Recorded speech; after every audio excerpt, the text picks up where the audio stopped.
Bonsoir à tous, bienvenue à ce flash d'information. Le 5e Forum international Afrique Développement a démarré hier à Casablanca au Maroc. Thème choisi pour cette édition, les modèles de croissance inclusive en Afrique. Ce forum vise la promotion de la coopération sud-sud. Il a pour ambition également de déterminer les grands projets de développement et d'investissement afin de mettre en lumière les potentialités économiques de l'Afrique. Les travaux de cette 5e édition du FIAD s'achèvent aujourd'hui même. Et le Maroc, justement, vient d'avoir un nouveau Premier ministre après 5 mois de blocage. Il a été nommé aujourd'hui par le roi Mohamed VI. Saad Eddin El Othmani s'attellera à former dans un bref délai un nouveau gouvernement. Psychiatre de formation et figure du parti Justice et Développement, Saad Eddin remplace à ce poste Abdelila Benkiran, évincé mercredi par Mohamed VI pour n'être pas parvenu à former une majorité. Loin du Maroc, ici en Côte d'Ivoire, le ministère de la Salubrité, de l'Environnement et du Développement durable lance la phase de la répression pour le respect du décret interdisant la production et la commercialisation des sachets plastiques. Des usines de fabrication d'eau en sachets ont été démantelées aujourd'hui même. Ces usines ont reçu une visite surprise de la ministre Anne-Désirée Oloto et son équipe. Masso Kone, Alexis Ouedraogo. Cocody, quartier Riviera-Palmeraie, rue Ministre. Ce magasin, loin d'être un atelier de couture, sert plutôt d'usine de fabrication d'eau en sachet.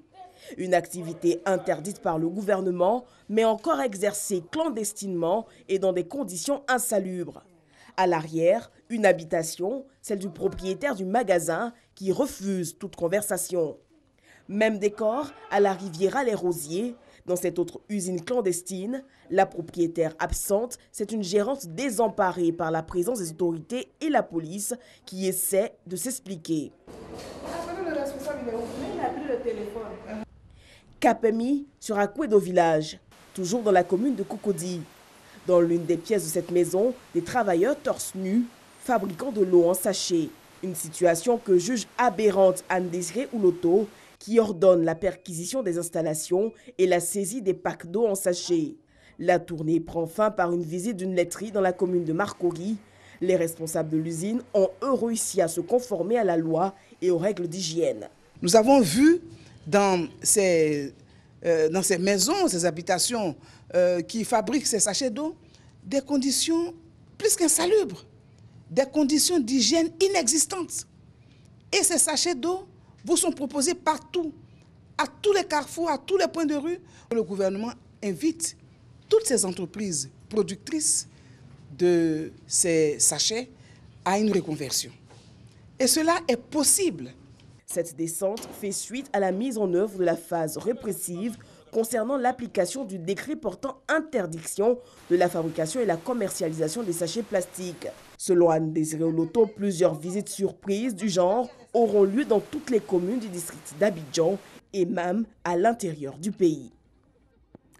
Le ministère de l'Économie et des Finances invite les souscripteurs d'agrobusiness concernés par la première phase à déposer ou vérifier leur numéro de compte dans les différentes banques d'accueil. C'est une étape, selon le ministère, qui conduit au virement des sommes à recevoir. Le président américain Donald Trump a reçu la chancelière allemande Angela Merkel avec la volonté de mettre en avant la solidité des liens entre les deux pays alliés après une série d'échanges. L'Europe a les yeux braqués sur ce tête-à-tête pour voir le ton qu'adoptera la chancelière allemande, figure centrale de l'Union européenne, face au nouveau locataire de la Maison-Blanche, avec lequel les points réels de désaccord sont nombreux.